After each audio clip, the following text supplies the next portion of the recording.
আগে থেকেই জ্বালানি তেল সংকটে ভোগান্তিতে ছিলেন চালকরা। দীর্ঘ লাইনে দাঁড়িয়ে ঘন্টার পর ঘন্টা অপেক্ষা করেও পাচ্ছিলেন না তেল। এর মধ্যেই বাড়ানো হলো জ্বালানি তেলের দাম, যা নতুন করে চাপ তৈরি করেছে পরিবহন খাতে। পাম্পে পাম্পে তেলের জন্য দীর্ঘ লাইনে দাঁড়িয়ে থাকতে দেখা গেছে চালকদের। কেউ 2 ঘন্টা, কেউ তারও বেশি সময় অপেক্ষা করেও পাচ্ছেন না তেল। এতে নষ্ট হচ্ছে অপেক্ষামানদের কর্মঘণ্টা। তেল পাওয়ার কোনো সম্ভাবনা নাই, পাম্প বন্ধ।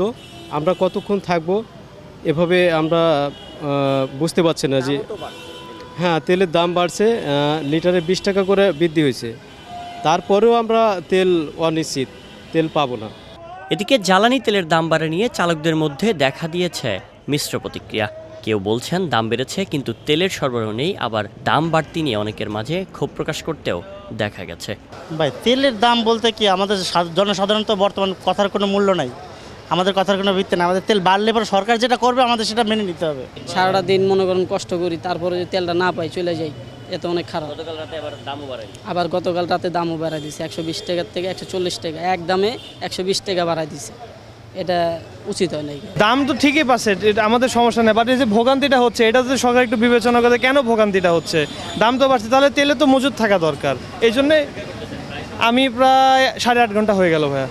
অন্যদিকে সরবরাহ ও বাজার ব্যবস্থাপনা স্বাভাবিক না হলে এই ভোগান্তি সহজে কমবে না বলে মনে করছেন পাম্প কর্মকর্তারা।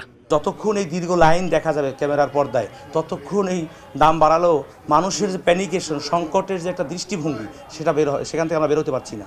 তো আমাদের 2টা কাজ করতে হবে, দাম বাড়িয়েছে, পাশাপাশি আমাদের চাহিদা মতো আমাদেরকে সরবরাহ করতে হবে। কাস্টমার তো আমার থেকেই নিবে, আমি যদি না পাই তাহলে আমি তো আর আপনার কাস্টমারকে প্রোভাইড করতে পারছি না।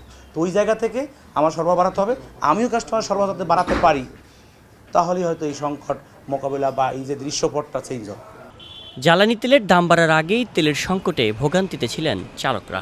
এর মধ্যেই দাম বৃদ্ধির ঘোষণায় উদ্বেগ বেড়েছে আরও।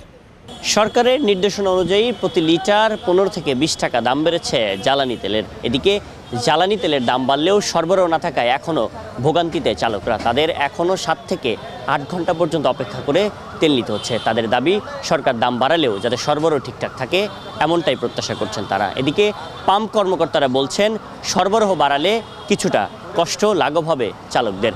শায়ন সাব্বির, বিজয় টিভি, ঢাকা।